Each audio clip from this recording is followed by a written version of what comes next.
So after 3 years have passed, one summer day, good guy and light skin are walking out of their building. And guess who they see?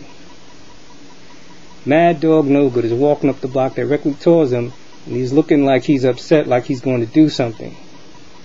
Now this was a nice summer day, it was on the weekend, so the whole neighborhood was out in the street, so everyone in the neighborhood got to see what was going on. The good guy, he was in a clear state of shock, because Mad Dog No Good was supposed to be locked up for at least another 5 years, and no one knows how he got out so early. So as Mad Dog's approaching him, it's obvious that the good guy is scared to death. Light Skin seemed to be as cool as a cucumber, and no one could understand why that was. But later on, people found out she already knew Mad Dog was out, but she didn't tell anybody. So she knew that day, that summer day was coming sooner or later. That day was coming because he was out. Now when Mad Dog got directly in front of them, he stopped and looked at the good guy. Good guy was obviously terrified, so he didn't say anything to Mad Dog. He was just waiting for something to happen. Light Skin looked over good guy and saw how scared he was, and she actually laughed at him.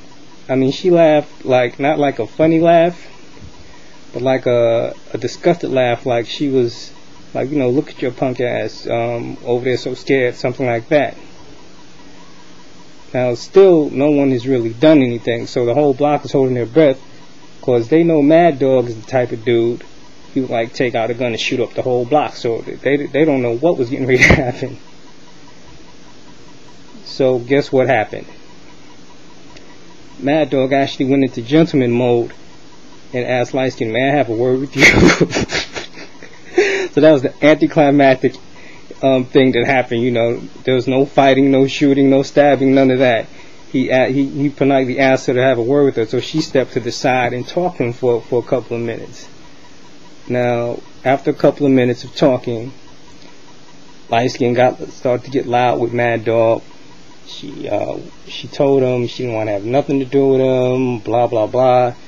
She walked off and left him there mad, and she walked off with the good guy running behind her. Now it would have been nice if that would be the end of the story, but that's not the end of the story. About 4 or 5 months later, Light Skin kicks good guy out, and the good guy has to go live with his boy for a while till he finds his own place again. Not long after she kicked good guy out, Mad Dog No Good moves in. Now one thing that I didn't mention before is that since Mad Dog has been out, the pipe has been calling him. The pipe is saying, "Mad Dog, how you ignoring me? We used to be boys. You don't hang out with me no more. What's up? We used to have good times." Now all this time Mad Dog's been ignoring the call, but now that he's with his woman and his son, and now that he has a chance to make them into a real family, guess what he does? You know what he does. He decides to answer the call of the pipe. So for the next year, Mad Dog No Good is taking Light Skin's money, he's beating her ass, he's breaking into houses, robbing people, he's basically doing anything he can do to get crack money. It doesn't last too long though, because he gets popped for another felony, he's off to prison again. Now Light Skin's a single mom, struggling all by herself again.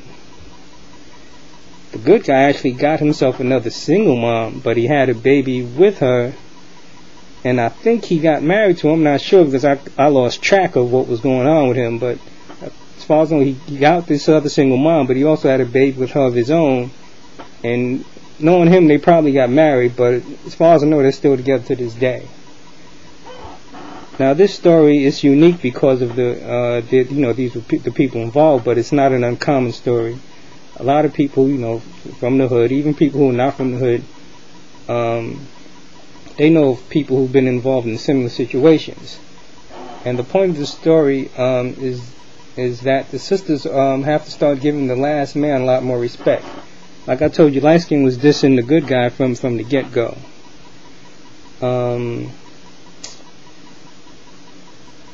Ladies, if the first man, right, was a thug, and the last man wasn't a thug, then don't expect the last man to suddenly become hard, because that's not going to happen. He's not going to be like if the first man, he's not going to be like that. If you get a man who wants to take on you, your children, and take on all the responsibilities, make you his woman, make you his wife, You don't treat him like he's a sucker. Don't treat him like he's a punk. If he isn't willing to show up the whole block, that's the reason why he's not in jail.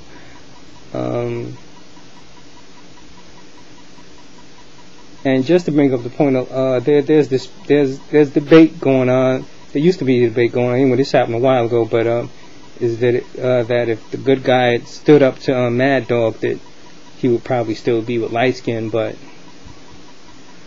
that's debatable. But I doubt it, because the good guys, like I said, Mad Dog's the type of dude who would have shot up the whole block. If he'd had a fight with the good guy, and if the good guy had won, I'm pretty sure Mad Dog wasn't going to take that. He's not going to take a beat down by a guy he considers to be a punk, or a guy who considers to be soft. So he would have came back and stabbed the shot the guy anyway. So I don't know. That, like I said, it's debatable. You never know. But anyway, my point is, that if a lady, you find a man who's being good to you, being good to your children, he's put in the time, and he acts like he seriously really wants to do something. Don't treat him like he's the last man. Treat him like he's the first man. Treat him like he's the very first man, and be good to him, and hopefully things will work out. And that's just my advice. I hope it helps someone out. Peace.